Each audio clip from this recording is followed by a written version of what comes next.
Halo, selamat datang lagi di obrolan mendalam kita. Kali ini ada materi yang menarik banget nih. Anda udah siapkan ya? Soal iman kepada hari akhir. Ini khusus buat teman-teman kita, siswa kelas 9 SMP Islam Druju. Yuk kita coba kupas tuntas konsep penting ini. Iya, betul sekali.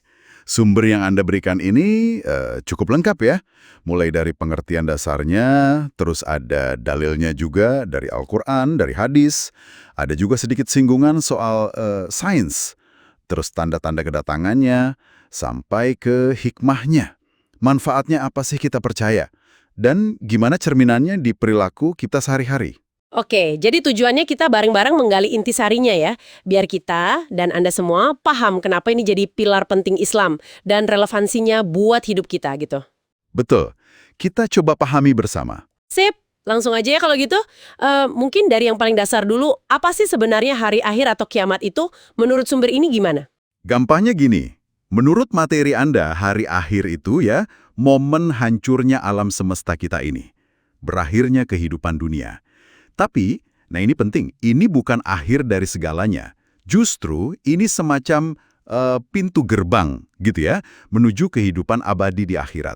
Oh, jadi bukan cuma hancur terus selesai gitu ya? Bukan. Dan ini bukan sekedar cerita loh ya, ini bagian dari rukun iman kita. Yang keenam, jadi hukumnya wajib diyakini setiap muslim. Nah, keyakinan ini mencakup apa aja? Ya kita percaya nanti dibangkitkan lagi setelah mati, terus ada pengadilan buat semua amal perbuatan kita, dan akhirnya ya ada balasan, entah itu surga atau neraka. Wah, fundamental banget ya berarti posisinya dalam iman. Nah, kalau dasarnya dari Al-Quran dan hadis gimana tuh? Pasti kuat dong ya? Jelas ada. Misalnya nih, di Al-Quran itu surah Al-Hajj ayat 7. Itu menegaskan banget kalau kiamat itu pasti datang. Tidak ada keraguan padanya. Gitu bunyinya. Terus kalau mau gambaran kejadian yang dahsyat, bisa lihat di surah Az-Zalzalah ayat 1-8. Az-Zalzalah ya, itu yang bunyinya idza zulzilatil ardu zilzalaha itu kan? Nah, betul itu. Di situ digambarkan gimana bumi digoncangkan sehebat-hebatnya, sampai mengeluarkan beban-beban berat yang dikandungnya. Manusia pada bingung, bertanya-tanya, ada apa ini? Sampai akhirnya nanti bumi sendiri yang jadi saksi. Dan setiap orang akan melihat balasan dari perbuatannya, sekecil zarah sekalipun, partikel terkecil gitu. Iya. Detail banget ya gambarannya, bikin merinding sekaligus jadi pengingat ya. Kalau dari hadis, ada penegasan juga kan soal ini? Ada, tentu ada. Yang paling jelas, itu hadis riwayat Imam Muslim, yang nyebutin 6 rukun iman itu. Salah satunya ya percaya pada hari akhir. Ada lagi nih yang menarik, mungkin relevan sama zaman sekarang. Hadis riwayat Bukhari dan Muslim menyebutkan salah satu tanda kiamat makin dekat itu kalau waktu terasa berjalan cepat banget. Oh ya, kayak gimana tuh cepatnya? Ya, setahun rasanya kayak sebulan. Sebulan kayak seminggu. Seminggu kayak sehari. Sehari kayak sejam. Cepet banget pokoknya. Sering dengar kan orang ngeluh gitu sekarang. Kok tahu-tahu udah akhir pekan lagi aja? Iya juga ya, sering banget denger. Nah, pindah dikit nih. Di materi kan ada singgungan soal sains juga ya. Gimana tuh kaitannya antara kiamat sama katakanlah prediksi ilmiah? Akhir alam semesta. Ada teori Big Crunch, di mana alam semesta ini nanti mengerut kembali. Ada juga heat death, alam semesta jadi dingin dan mati kehabisan energi. Atau ada juga kemungkinan tabrakan antara galaksi kita, Bima Sakti, sama galaksi tetangga, Andromeda. Jutaan atau miliaran tahun lagi sih katanya. Terus gimana materi ini memposisikan sains dan agama? Apa bertentangan? Nah, ini bagusnya. Materi ini menekankan kalau sains itu menjelaskan fenomena fisiknya. Menjelaskan bagaimana kira-kira mekanisme kehancuran alam itu bisa terjadi. Ranahnya empiris. Sementara agama melalui wahyu itu menjelaskan aspek gaib di baliknya. Kenapa ini terjadi dan lebih penting lagi, apa yang terjadi setelah kehancuran itu. Jadi, bukan bentrok, tapi beda domain penjelasan aja. Yang satu fisik, yang satu ilahi. Oke, paham. Jadi saling melengkapi dari sudut pandang berbeda ya. Nah, terus gimana caranya kita bisa tahu atau merasakan kalau hari akhir ini udah makin dekat? Tanda-tandanya apa aja nih menurut sumber Anda? Sumber ini membaginya jadi 2 jenis tanda. Ada tanda kecil, ada tanda besar. Tanda kecil ini banyak yang cirinya itu sudah atau sedang terjadi di sekitar kita sekarang. Contohnya apa aja tuh yang menarik dari materi ini? Beberapa yang disebut, misalnya ilmu agama mulai ditinggalkan, nggak dianggap penting lagi. Terus praktek riba, bunga uang itu ya, dan juga perbuatan zina itu makin terang-terangan dan meluas. Ada lagi, orang-orang berlomba-lomba meninggikan bangunan, megah-megahan gitu. Terus yang tadi kita bahas, waktu terasa singkat. Dan juga seringnya terjadi gempa bumi di mana-mana. Beberapa poin itu emang kayaknya relate ya sama kondisi sekarang. Kalau tanda besarnya gimana? Yang benar-benar jadi alarm terakhir gitu. Nah, kalau tanda besar ini yang katanya belum terjadi. Dan kalau muncul, itu bakal berurutan. Dekat banget sama kiamat kubra atau kiamat yang sesungguhnya.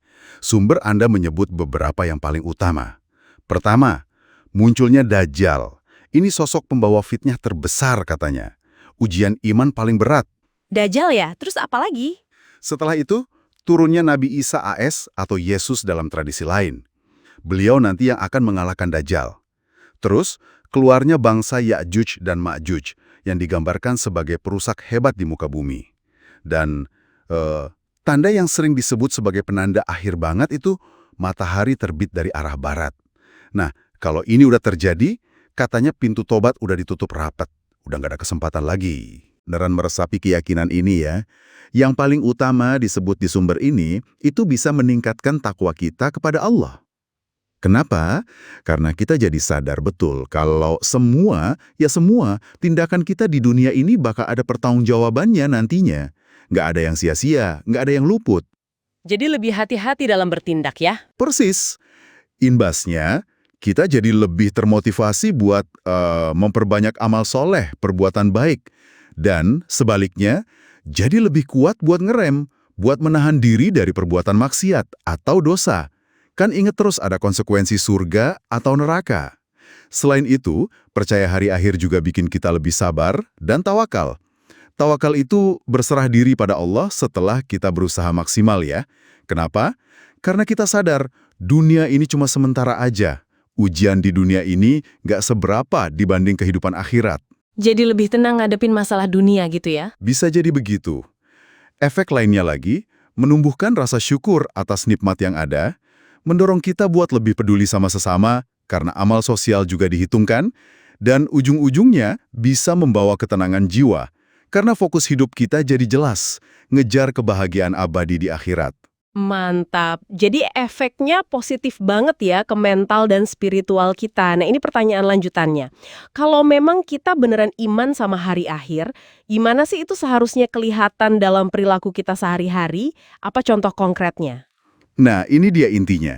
Iman itu kan nggak cuma di hati atau di lisan ya, tapi harus terwujud dalam perbuatan. Cerminannya ya di tindakan nyata kita. Contohnya apa? Yang paling dasar, ya sholat. Usahakan tepat waktu dan coba untuk khusyuk, karena itu amalan pertama yang akan dihisap nanti. Terus rajin baca Al-Quran. Nggak cuma baca, tapi coba pahami dan amalkan isinya. Itu kan petunjuk hidup kita. Selain ibadah ritual, ada lagi? Ada dong. Hubungan sama sesama manusia juga penting banget. Misalnya, menunaikan zakat kalau mampu, atau rajin bersedekah. Itu bukti kepedulian sosial kita. Terus, berbakti kepada orang tua. Ini juga ditekankan banget. Menjaga lisan. Nah, ini penting di zaman sekarang. Jangan sampai mudah gibah menggunjing orang atau menyebar fitnah, berita bohong. Wah, iya tuh. Soal lisan dan jari di sosmed ya. Betul. Termasuk itu juga. Terus, berlaku jujur dan amanah dalam segala urusan. Entah itu pekerjaan, janji, atau titipan. Sabar saat dapat ujian atau musibah. Bersyukur saat dapat nikmat. Dan yang mungkin agak susah tapi krusial, gak terlalu hubu dunia, gak terlalu cinta mati sama dunia dan segala isinya. Ingat terus kalau ini semua cuma sementara, cuma fasilitas buat bekal ke akhirat. Oke, jadi banyak banget ya wujud nyata dari iman kepada hari akhir ini dalam keseharian. Jelas banget dari obrolan kita ini kalau iman kepada hari akhir itu bukan sekedar keyakinan pasif tentang masa depan yang jauh di sana. Betul sekali. Tapi ini lebih kayak kacamata ya. Kacamata yang kita pakai sekarang yang membentuk cara kita memandang dunia, cara kita bertindak di masa kini, jadi mendorong kita jadi lebih bertanggung jawab, lebih baik, dan ya selalu siap sedia gitu. Tepat sekali rangkumannya. Ini adalah keyakinan yang aktif dan transformatif. Nah, mungkin sebagai penutup nih, ada satu pertanyaan buat Anda renungkan lebih lanjut. Kalau kita benar-benar mencoba meresapi bahwa hidup di dunia ini, ya relatif singkat ya, dibanding akhirat yang abadi. Dan semua perbuatan kita, sekecil apapun akan ada balasannya.